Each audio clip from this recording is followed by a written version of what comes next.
அரசு பள்ளிகளில் 18,107 ஆசிரியர் பணியிடங்கள் காலியாக உள்ளதாக பள்ளிக்கல்வித்துறை புள்ளி விவரங்களில் தகவல் தெரிவித்துள்ளது. அதோடு மட்டுமல்லாமல் பட்டதாரி ஆசிரியர் காலிப்பணியிடங்கள் எவ்வளவு மற்றும் முதுகலை ஆசிரியர் காலிப்பணியிடங்கள் எவ்வளவு என்ற விவரத்தையும் பள்ளிக்கல்வித்துறை வெளியிட்டுள்ளது.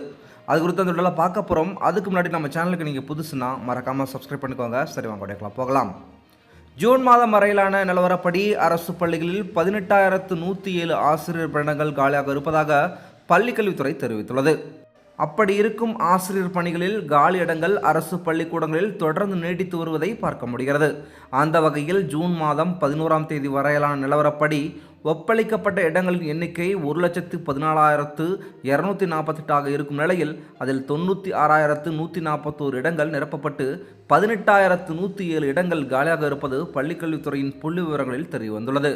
இந்த புள்ளி விவரங்களில் அதிகபட்சமாக பட்டதாரி ஆசிரியர் பணியிடங்கள் தான் இருக்கின்றன. அதில் 7,252 இடங்கள் இருப்பதாக சொல்லப்பட்டிருக்கிறது. அதற்கு அடுத்தபடியாக 2,833 முதுகலை ஆசிரியர் பணியிடங்கள் காலியாக இருப்பதாகவும் தெரிவிக்கப்பட்டுள்ளது. மேலும் ஒரு பள்ளியை வழிநடத்தக்கூடிய தலைமை ஆசிரியர் பணியிடங்கள் 1,214 என்ற எண்ணிக்கையில் காலியாக இருக்கிறது. அதிகபட்சமாக திருவண்ணாமலை மாவட்டத்தில் 93 என்ற எண்ணிக்கையில் காலியிடங்கள் இருக்கின்றன.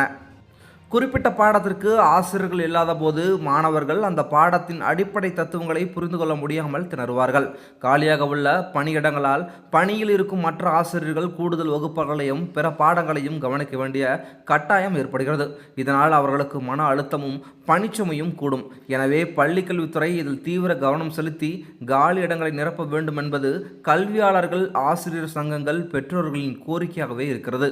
கல்வி என்பது வெறும் ஏட்டுச் சுரக்காய் மட்டுமல்ல, அது ஒரு மனிதனை பண்படுத்துகின்ற, சிந்திக்க வைக்கின்ற உன்னத கருவி. அத்தகைய கல்வியை மாணவர்களுக்கு கொண்டு சேர்க்கும் பாலமாக ஆசிரியர்கள் விளங்குகின்றனர். வெறும் பாடப்புத்தக அறிவை தாண்டி ஒழுக்கம், சமூக பொறுப்பு, ஆளுமை திறன் மற்றும் நற்பண்புகளை மாணவர்களிடம் விதைக்கும் அறப்பணியே ஆசிரியர் பணியாகும். அதனால்தான் உலகில் உள்ள அனைத்து தொழில்களுக்கும் தாய் தொழிலாக மற்ற அனைத்து துறைகளையும் உருவாக்கும் உன்னத துறையாக ஆசிரியர் பணி போற்றப்படுகிறது. ஒரு நாட்டின் முன்னேற்றமும் அதன் மனிதவள மேம்பாடும் வகுப்பறையிலிருந்தே தொடங்குகின்றன என்பதை உணர்த்துவதே இப்பணியின் முதன்மை நோக்கமாகும். எனவே ஆசிரியர் காலி இடங்களை நிரப்ப வேண்டும் என்பது கல்வியாளர்கள், ஆசிரியர் சங்கங்கள், பெற்றோர்களின் கோரிக்கையாகவே இருந்து வருகிறது. இது போன்ற மேலும் முக்கியமான செய்திகளை தெரிஞ்சுக்கணும் அப்படின்னா நம்ம சேனலை சப்ஸ்கிரைப் பண்ணிட்டு தொடர்ந்து நம்ம சேனலோட இணைந்திருங்க. மீண்டும் அடுத்த வீடியோவில் சந்திக்கலாம். நன்றி.